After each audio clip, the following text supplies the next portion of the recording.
What is the worst thing you've overheard while pretending to be asleep? 1. Something like, "She's too old for this, I'm not going to carry her up to bed anymore." And that was the last time I was magically transported from the living room couch to my bedroom. 2. I was a camp counselor. 2 girls very much like to make hot or not lists. One of them suggested a male counselor was hot, and the other said he was saying mean things about me behind my back, which made him not hot.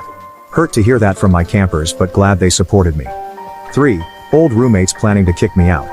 4. My mom having an affair with her fiance's best friend, who was married, in the same room that I was sleeping in. I was like 10 years old. 5. That I was dying with meningitis, but jokes on the doctors, I'm still kicking. 6. My family were staying at a friend's house and had to share a room. My dad comes to bed hammered and says to my mom something along the lines of, "Does it impress you that I'm this drunk and can still perform?" I actually wanted to die. 7. No wonder people at school think he's gay. My stepmom.